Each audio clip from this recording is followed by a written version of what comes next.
My name is Suzanne O'Connor. I am a program manager at the United Way of Greater Philadelphia in southern New Jersey.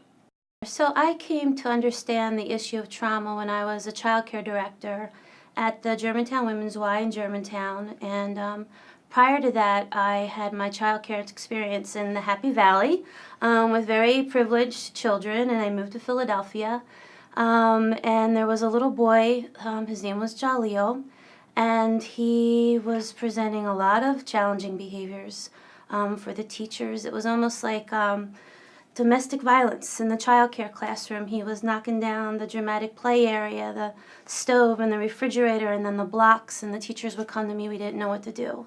So when I talked to Mom, I learned that this little boy's father was recently incarcerated. She felt very strongly that this little boy shouldn't see him. And we decided at that point that we needed to get him some services, some therapy. At the time, I started making phone calls, and I found a place on Henry Avenue where he could get assessed. I forget the name of the place. I picked Mom up, we went there, and then as we were waiting, I remember there was a big flight of steps, and Jaleel went to the tip of the steps, and I could tell he wanted to go downstairs. And his mother right away said, "Don't go down there, there's big spiders." And I went, this is interesting. As it turned out, he was still, I don't think Mom followed through with the services. I was still friends with her. I went and visited her at, she worked at Home Depot, and would check in with her about him. And then finally, it got to a point where he couldn't be in a regular classroom. And I remember calling up Department of Public Welfare, the folks that license us, and I asked them, like, is this legal? Can I ask this child to leave our program? And they said, sure. And it felt really weird. I felt really bad doing it. Mom understood. But I knew that there were bigger things going on. And now that I know so much more about trauma, I think I would have been able to offer some advice, you know, that this child was really experiencing at a very lower brain level, abandonment. We probably would have done a lot more sensory things in the classroom. I mean, it would have just been completely different had I known that information. And that event, and that experience of working in that program, and what I saw compared to what was going on in Happy Valley at the Child Development Lab, I knew something bigger had to change for child care programs with parents that needed help and with the children. And so I had the opportunity to do quality improvement work at United Way, and I was really excited about that. I thought, okay, we're going to have this new child care system in Pennsylvania, and we're going to help our child care centers get better. But then I realized the standards around social-emotional health, around parent engagement, weren't that strong. We really didn't have any type of technical assistance to help programs.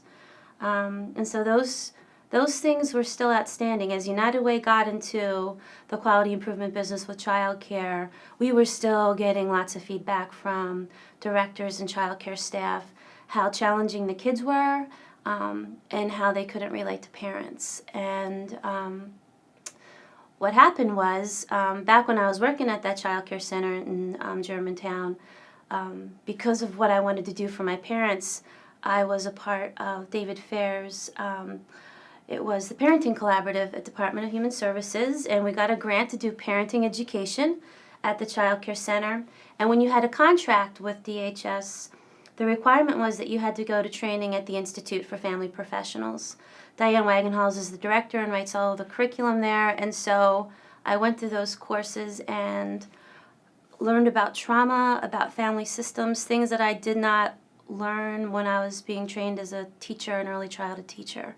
Then when I went to United Way, I was given the opportunity to bring those courses to the child care community, and we did that in 2009, and that's just grown and grown into the body of trauma work at United Way now.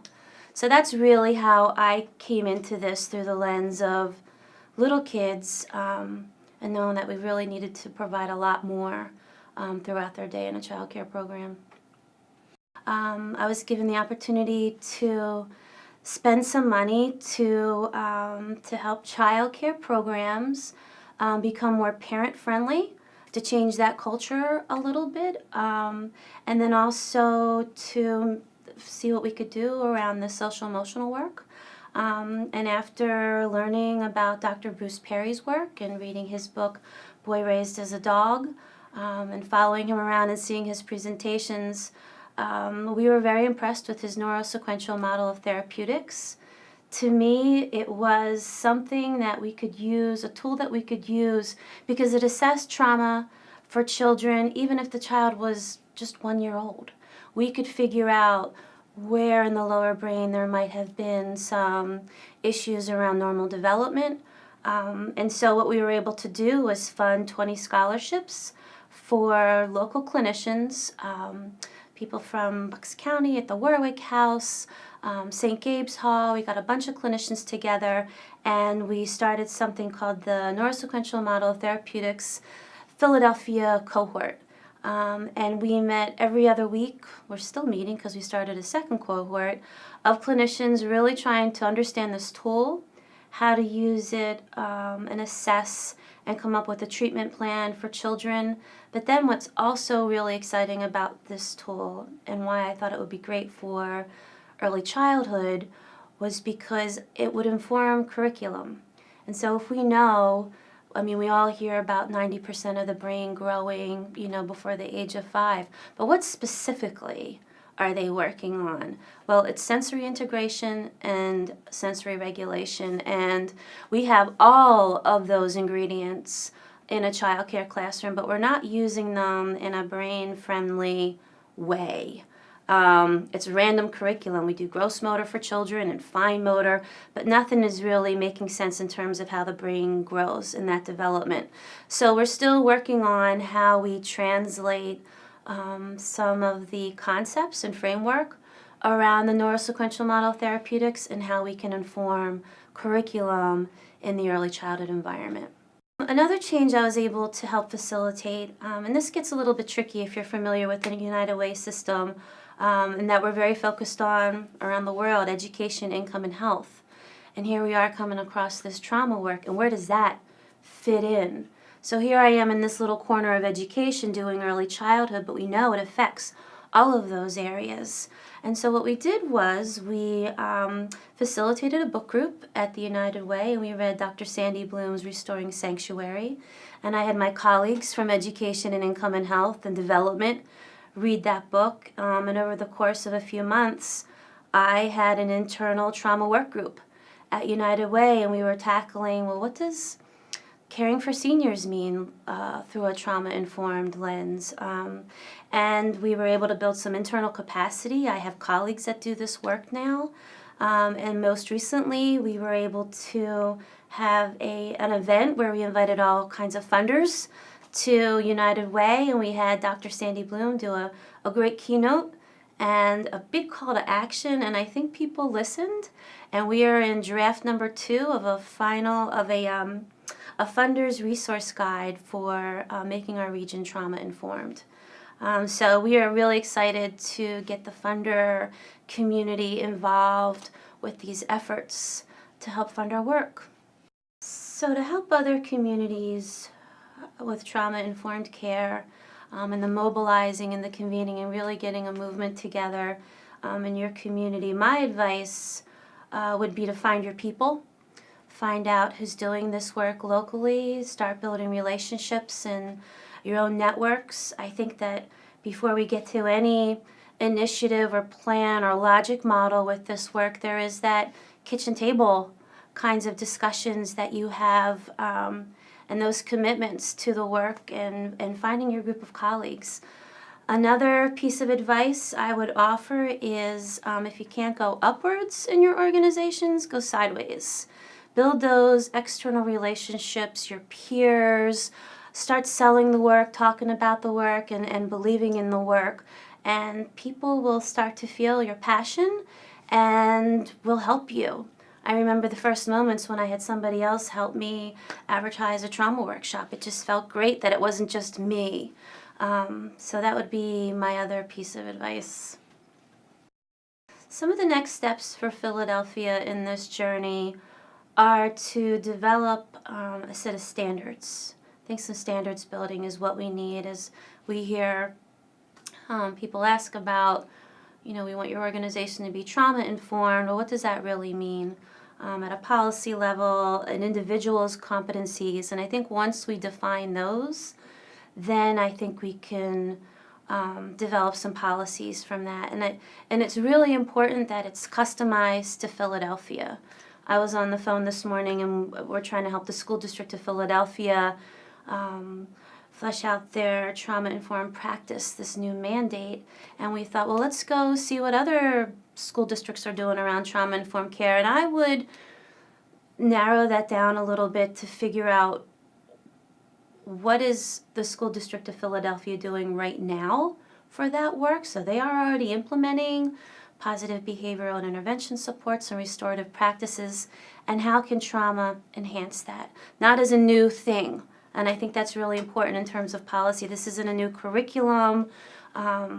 It's not even, I would say, a new way of doing things. It's a framework. It's a mindset.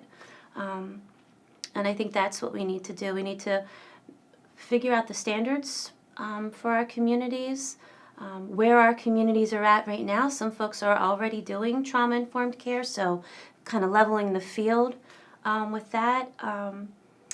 And then I think we also need to look at prevention and the role of education in trauma-informed care. That is a child's environment. Even when a child just has an hour of therapy, if they're lucky, a week or every other week, it's this community around them that they spend a lot of time on. So I would love to see a lot of policy focused towards education. In terms of impacting the system, we've made a case for the kind of trauma education that we would call as trauma sensitive. We believe that, 6-hour workshops, 2-hour workshops are helpful, but I think to create real change in people, to change people's belief systems around challenging behavior and mental health, and then to also, what that does is then change your response.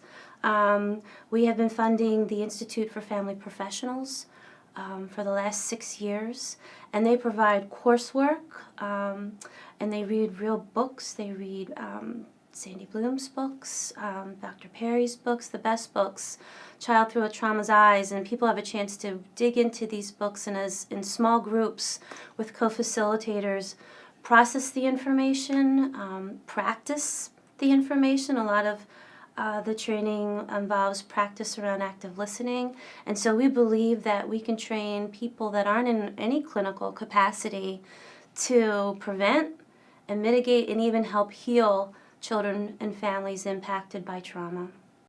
So in 10 to 15 years, if Philadelphia is a trauma-informed city, or when it is a trauma-informed city, I hear and see a lot of families in the community, in parks, on porches, block parties. I see people thriving, going to school, kids being successful.